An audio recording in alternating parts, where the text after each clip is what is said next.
Hello everyone, thank you for joining us. Today we've got with us Web3 and DAO aficionado, Mr. Regy Andrade. Let's dive in.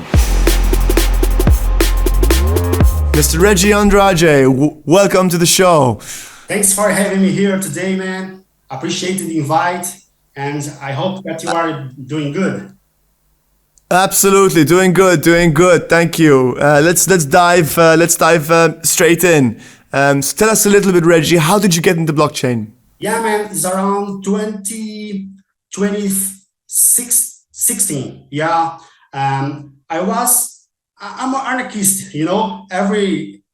Like everyone else at this age, are they starting to provide the financial freedom and understand how you can build great products that will help the people, man. And I found the Bitcoin at this age, and for the first point, and the second point, and for the tech also, because it was from ideology, and the tech is very important because at this time I was working in some project, and I can't do some things that the technology at this time can't support at the time. But when I found the crypto and I start to understand the Bitcoin and the Ethereum at this time, I can starting exploring and developing products, and I can do the things. It's around 2017 to be more exactly. Okay, and what were you doing exactly in 2017? What was your first sort of application in the space? Yeah, we are currently a product called Workstand. It's very similar to what I'm doing today, but we need creating some interactions, scroll interactions, and when you put a lot of energy and responsibility in the startup and the product, then the chances of the things going bad is a lot. But when I understand the smart contracts, I can realize that we can change all this back office and assume negating this responsibility and put it to our third part, that the smart contract part. So at this time I realized, and at the end of this year, I created a portal in Brazil, an education portal called the AIBC. Now he changed his name to decentralized.com.br, to starting to spread the message and the evangelize the other peoples to what is crypto and how you can use it in your daily basis, in your work, in your life. So at this time, I'm working with Workstand and the decentralized portal. So okay, that's very interesting. So you sort of took it upon yourself to spread the message of decentralization in Brazil, right? And what is it? You mentioned earlier that you were sort of some kind of anarchist, right? I believe, or at least sort of as a sort of inner. Sort of like an inner core belief, right? And that why do you think that ties in so well with decentralization? Yeah, because we need how can I say, put an effort the individuals. We need to support them, and every person is important. But today we live in we are controlled. I don't say if I can say this kind of things, but we live in a state economy. And my idea of seeing the decentralization is this anti-fragile and Nassim Taleb. We need effort the individuals and creating ways to that individual can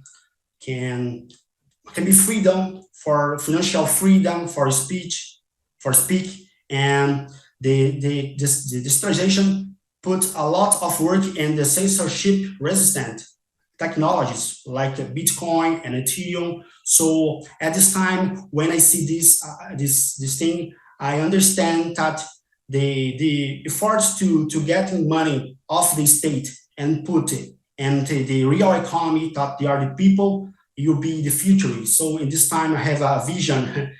I come late, but yeah, for me, it's very big change moment, you know.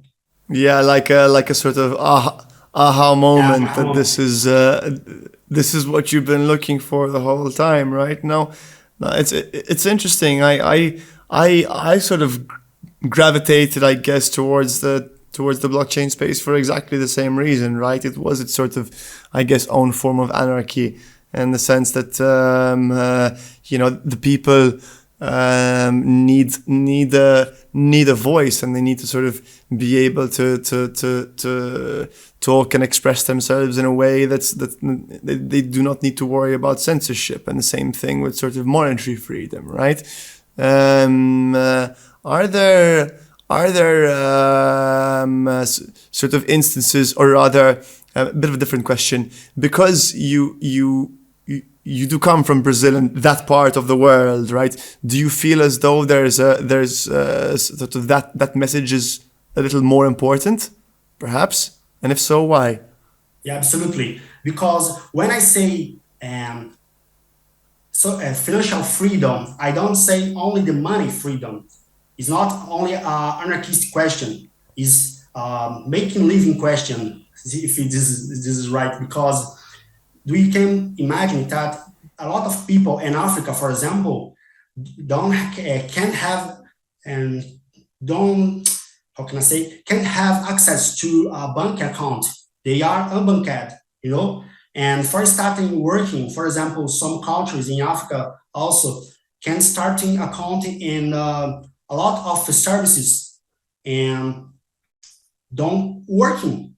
They have the skills. They speak English in a fluent way, or even a proficient way, but can participate in the traditional system for a problem of the country, not their problem. So the crypto solve this problem, because when you're allow these people can access to a way to work for someone or provide some value and receive money, and can change this money for the goods for the daily basis the needs. It's a very important, man. This is a real freedom, and it's a lot of problem. I born in the poorest neighborhood and a violent neighborhood in my state at Brazil, and I understand this lack of opportunity, because in Brazil is a very developed, it's an emergent country, but we don't have we solve a lot of problems that exist in other parts of the world, but even the lack of information, because information is a, how can I say, it's a technology by itself, you know. The aha moment you need to understand, and a lot of people also don't have the opportunity to understand. And other parts of this problem is the speech. Brazil, if I don't get wrong, but is one of the most countries in the world that censor, that removes content in Google, you know. And in the same times, if GOG or our problem that you have, GOG can turn off your account in banking, in the bank, and your every money that you work at for don't exist more for you. So the crypto as this moment is this kind of freedom. It's not the financial freedom for living and don't need to work again, but it's for real living and working and make money to survive. Yeah, so it's funny you mentioned the sort of censorship state of Brazil. For what it's worth, I mean the government of Malta makes more individual requests to social media platforms for individual user data than any other country per capita in the world. So I can kind of like relate, right? But I think sort of this is one of the sort of key failing points, or rather choke points, right, of Web 2, and now sort of with the dawn of Web 3 solving issues like the unbanked, like you mentioned earlier, like the censorship problem, but I think it's early enough that sort of there's no consensus as to what the definition of Web 3 means, right? It means something different to everyone. So my question for you, Regy, is what does Web 3 mean to you? Yeah, the Web 3 for me, I believe that's the ownership system.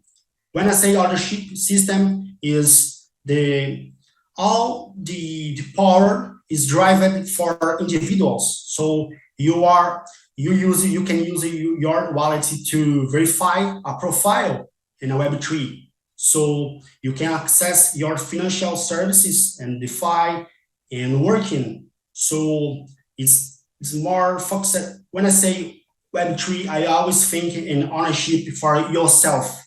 So very. Yeah, I saw this beautiful diagram the other day. It is like Web 1, Web 2, Web 3. Yeah. Web 1 read, Web 2 read write, Web 3 read write own. And I think that sort of matches your description perfectly. But I think fundamentally there's not maybe a lack of understanding on how to implement, right? So what I think most people don't get about Web3 is how it can add value to them as a business or as a service provider versus going down the typical Web 2 route. So is there a specific example or a specific use case that you can think of in which you can do something in the Web 2 world and you can do something in the Web 3 world and get much more value for all parties in the Web 3 world? Is there some idea you can share with us? Do you are saying the difference from the Web 2 for Web 3 and the services? Man, it's very interesting. For example, the Uniswap is a simple product, and do imagine that someone can create a user interface and connect these contracts of the Uniswap and creating, how can I say, adding value for their proposal and using a service like a Lego, So this biggest difference, the Web 2 have the APIs, but when you consume the APIs, you are restricted for the product owner or specified.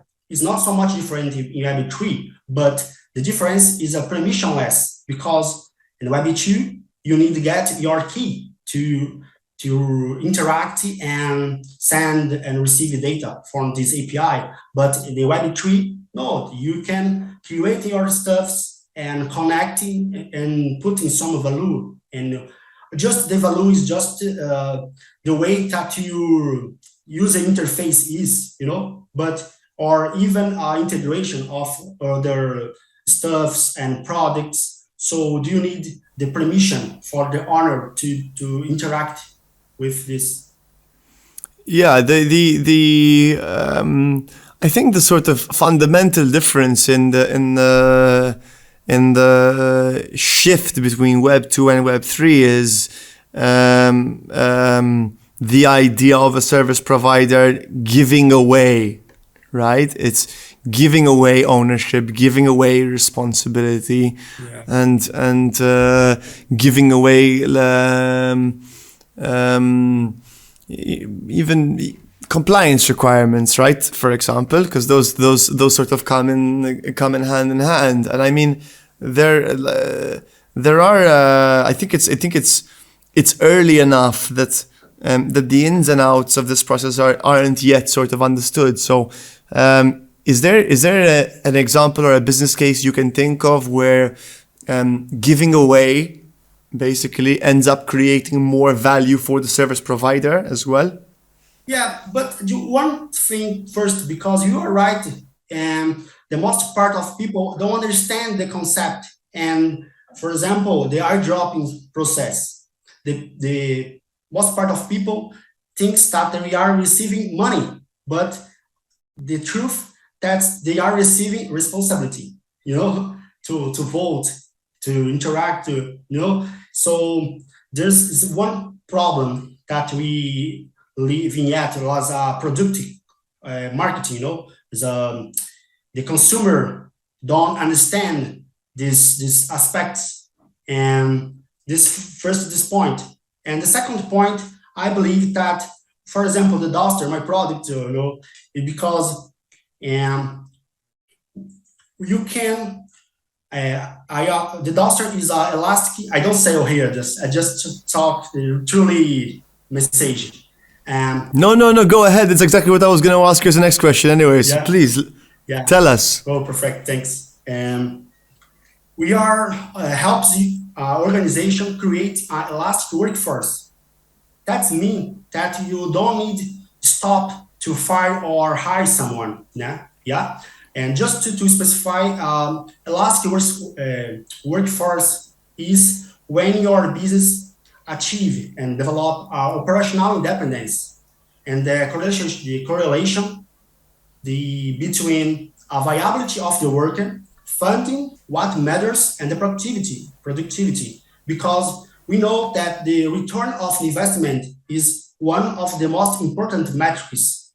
And I say a lot of technical things, but everything this means that in this scenario of the Web3, the technology is not a problem, because we can integrate with the smart contracts. We can have a scroll process, and you can create mechanisms to your focus on your company and your core business and the community, because the people that help you do a task in your company, you're a community member, for example, a freelancer that your previous work with, and the difference is that this guy, you're directly integrated your company role time, and also in the tech aspects, for example, you can reward your users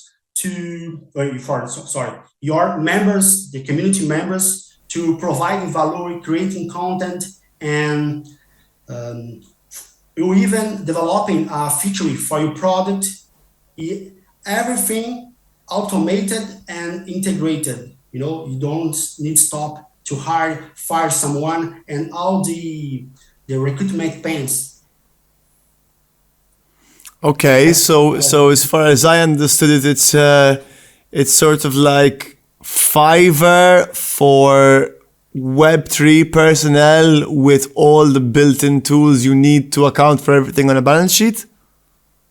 Yeah, because today we have your core team. These guys starting your permanent jobs. There's no need change. But in 2027, the freelancers will surpass, you outperform the traditional employment system. We are talking, and for example, other example is 2030, 80% of all workers of the world will be freelancers. So we need to adapt to this moment and integrate and the community of the stakeholders and the communities, and even putting the social, but it's not for example, fever question, but in integrating everything. I was clear, or right? So this technology is not a problem. Web3 works and integrate, and everything that we need. Every organization is a community, and you keep the community. This is most evident, right? Because we need and put your community members to work in your product. You need to reward them. So today, a lot of projects and great products creating bounds and some tasks, and they managing this using Google spreadsheets. This is not Web3, man. But we need getting the community and really putting them into the execution process, working, because these people cares about your product, about your community, and a lot of these guys work for free. Man, I participate in a lot of communities, and I know, and I see, I was doing these kind of things. I working for free, and imagine you're putting these community members to working with you, and the freelancers and the people that already know in a system that is scrolled, because you can working with someone 1 year, you don't have a problem, but one day you can have a problem. So if this relationship is integrated in a scrolled process, you don't have a problem with this guy, So I believe so much that Web3 and solve these problems, these interactions, and how this is real working, and prepare the job marketing, but the company's marketing for the future, that will be a freelancing future, and the bots, because bots, they can realize specific tasks, they can do specific tasks. A lot of tasks today is not a problem, even starting from chatbot or summarize bots that you can imagine. For example, marketing process. Your core team creating the brief, they put the links and everything, and after this, a bot can get every content link, for example, and doing a research and summarize everything and creating a content inventory. And after this, freelancer, on-demand worker, can get this information using your briefing and prepare the content. And the other step, freelancer on demand working design can create this kind of things. Yeah. Another step, your core team can verify all this work and approve or refuse. But if they approve another part, they can a bot can publish this everything in a Google or WordPress, for example, WordPress blog. So there's a bot here in Brazil that a guy created, and they put the content, the bot, how can I say, they create the voice, the synthesize the voice, this content, and the same bot gets the images related to this content, and creating a video and publishing this video into YouTube, man. So this is it's amazing. So the technology. It is. It's amazing and equally scary, though, right? Yeah. The sort of risks and possibilities of Web3. Well, Regy, thank you so much for your time. Thank you for sharing your insight with us, and we look forward to seeing you at AIBC in Malta sometime soon. Thanks. I really appreciate the invite, man. Thanks for me here. If I can help in some way, or if you need some more information, you go to the Daoster.xyz, and we are putting a lot of content there. But if I can help in other things, just let me know. I'll be very happy to help. Thank you, Regy. Thank you, man. Appreciate it.